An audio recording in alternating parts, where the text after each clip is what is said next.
Hello, പുതിയൊരു വീഡിയോയിലേക്ക് സ്വാഗതം. നമ്മൾ ഇന്ന് ഇവിടെ ചെയ്യാൻ പോകുന്നത് തായ്ലാൻഡ് വിസ ഇന്ത്യക്കാർക്ക് ഇലക്ട്രോണിക് വിസ 2025 മുതൽ തായ് ഗവൺമെൻറ് ഓപ്പൺ ആക്കിയിട്ടുണ്ട്. അത് ജനുവരി 1 മുതൽ പ്രാബല്യത്തിൽ വരികയാണ്. അപ്പോൾ ഇന്നത്തെ വീഡിയോ തായ്ലാൻഡ് വിസ എങ്ങനെയാണ് അപ്ലൈ ചെയ്യുന്നത് ഓൺലൈനിൽ അതിനെപ്പറ്റിയുള്ളൊരു സ്ട്രീമിംഗ് ആയിരിക്കും. അപ്പോൾ നമുക്ക് വീഡിയോയിലേക്ക് കിടക്കാം. So how to apply Thailand visa online.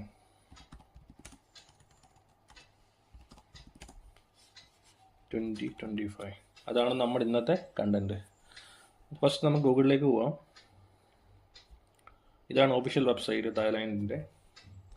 അത് കിട്ടുന്നത് ജസ്റ്റ് ഗൂഗിളിൽ പോയിട്ട് തായ്ലാൻഡ് ഇ വിസ എന്ന് ടൈപ്പ് ചെയ്യുക. അപ്പോൾ നമ്മൾ ഫസ്റ്റ് വരുന്നത് അതിൻ്റെ ഒഫീഷ്യൽ പോർട്ടലാണ്. അതിൽ official website of Thailand electronic visa, ഇതാണ് official portal. Thai e visa എന്നുണ്ടാവും, അതിൽ ക്ലിക്ക് ചെയ്യുക. നോളജ്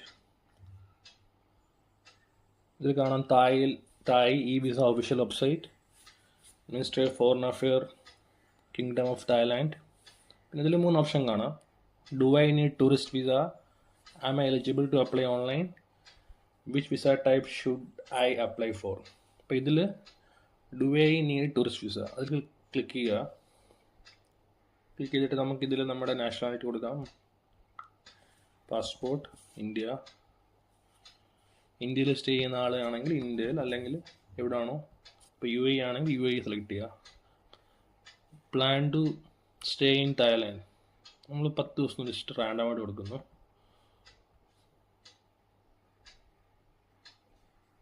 ഇതിൽ പറയുന്നുണ്ട് വിസ ഓൺ അറൈവൽ ഓപ്ഷൻ ഇന്ത്യക്കാർക്ക് ഉള്ളതുകൊണ്ട് തന്നെ ആ ഓപ്ഷൻ പറ്റും.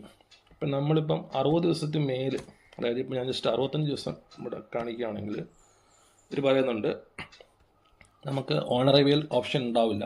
നമ്മൾ എംബസി മുഖാന്തരം ഒരു സ്റ്റിക്കർ വിസയ്ക്ക് അപ്ലൈ ചെയ്യേണ്ട ഒരു ആവശ്യമുണ്ട്. അപ്പം ഇപ്പം ഗവൺമെൻറ് കൊണ്ടുവന്നിരിക്കുന്നത് പ്രകാരം നമുക്ക് ഇപ്പോഴത്തെ റൂൾ പ്രകാരം നമുക്ക് 60 ദിവസത്തിൽ കൂടുതൽ സ്റ്റേ ചെയ്യണമെങ്കിൽ നമ്മൾ സ്റ്റാമ്പ് വിസ അപ്ലൈ ചെയ്യണം. അത് ഡിപ്ലോമാറ്റിക് മിഷൻ മുഖാന്തരമാണ് അപ്ലൈ ചെയ്യുന്നത്. ഇപ്പോൾ ന്യൂഡൽഹിയിലായിരിക്കും ഇന്ത്യയിൽ, മറ്റു രാജ്യങ്ങളിൽ അതാത് സ്ഥലങ്ങളിലായിരിക്കും. അപ്പം ഈ വിസ സിസ്റ്റം വരുന്നത് കൂടി നമുക്ക് ഫിസിക്കലി ഡോക്യുമെൻ്റ് സബ്മിറ്റ് ചെയ്യേണ്ട ആവശ്യം വരുന്നില്ല. നമുക്ക് ഈ പോർട്ടൽ മുഖാന്തരം വളരെ ഈസി ആയിട്ട് അപ്ലൈ ചെയ്യാൻ പറ്റും. ഓക്കെ, അപ്പോൾ നമുക്ക് എങ്ങനെ അപ്ലൈ ചെയ്യേണ്ടതെന്ന് നമുക്ക് ചെക്ക് ചെയ്യാം. ഇതിൽ second option am I eligible to apply online. Okay, ഇതിൽ ക്ലിക്ക് ചെയ്യുകയാണെങ്കിൽ നമ്മുടെ പാസ്പോർട്ട്, കൺട്രി ഓഫ് ടെറിട്ടറി കൊടുക്കുക, കറണ്ട് ലൊക്കേഷൻ കൊടുക്കുക, ഇന്ത്യ, ചെക്ക് കൊടുക്കുക. അപ്പോൾ ഇതിൽ കിടപ്പുണ്ട് you are not eligible to apply for a visa through Thai e visa system. കാരണം തായ്ലാൻഡ് ഈ റൂൾ ഇംപ്ലിമെൻറ്റ് ചെയ്തെങ്കിലും ജനുവരി 1 മുതൽ നമുക്ക് ഓൺലൈനിൽ അപ്ലൈ ചെയ്യാൻ പറ്റുള്ളൂ. ജനുവരി 1 ആകുമ്പോൾ ഇത് ലോഞ്ച് ആവും. അപ്പോൾ നമ്മൾ ജസ്റ്റ് നമുക്ക് നോക്കാം ഇന്ത്യ അല്ലാതെ വേറെ ഏത് നാഷണാലിറ്റിക്ക് പറ്റുമെന്ന്. നമ്മൾ ജസ്റ്റ് അയർലൻഡ് എന്ന് കൊടുക്കുന്നു, കറണ്ട് ലൊക്കേഷൻ അയർലൻഡ് എന്ന് കൊടുക്കുന്നു. എന്നിട്ട് നമ്മൾ ഇവിടെ ചെക്ക് ചെയ്യുന്നു. ചെക്ക് ചെയ്യുമ്പോൾ ഇത് കാണിക്കുന്നുണ്ട് നമുക്ക് എലിജിബിൾ ആണോ ഓൺലൈൻ അപ്ലൈ ചെയ്യാം. അയർലൻഡ് നാഷണാലിറ്റി ഓൾറെഡി എലിജിബിൾ ആണ്. അപ്പോൾ ഇവിടെ അപ്ലൈ ഫോർ വിസ എന്ന് കൊടുക്കുക. നമ്മൾ ഒരു ലോഗിൻ ഐ ഡി ക്രിയേറ്റ് ചെയ്യുക. അത് തുടർന്ന് നമുക്ക് വിസ അപ്ലൈ ചെയ്യാനുള്ള ഓപ്ഷൻ ഉണ്ടാവും. അപ്പോൾ നമ്മൾ ഇതിനൊരു ഡീറ്റെയിൽ വീഡിയോ ജനുവരി 1 നമുക്ക് ഇന്ത്യൻ നാഷണാലിറ്റിക്ക് ലോഞ്ച് ആകുന്ന സമയത്ത് നമ്മൾ ചെയ്യുന്നതായിരിക്കും. എന്തൊക്കെ ഡോക്യുമെൻറ്റ്സ് വേണ്ടത് ആ സമയത്ത് നമ്മൾ എക്സ്പ്ലെയിൻ ചെയ്യുന്നതായിരിക്കും.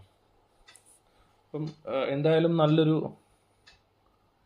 ഫെസിലിറ്റിയാണ് ഇന്ത്യൻ നാഷണാലിറ്റിക്ക്. പല രാജ്യങ്ങളും ഇപ്പോൾ ഈ വിസ ഓഫർ ചെയ്യുന്നുണ്ട്. അതുകൊണ്ട് നമ്മുടെ പാസ്പോർട്ടിൻ്റെ റേറ്റിംഗും കൂടുന്നുണ്ട്. അപ്പോൾ ഇങ്ങനത്തെ ഇൻഫോർമേറ്റീവായ വീഡിയോസിന് നമ്മുടെ ചാനൽ സബ്സ്ക്രൈബ് ചെയ്യുക.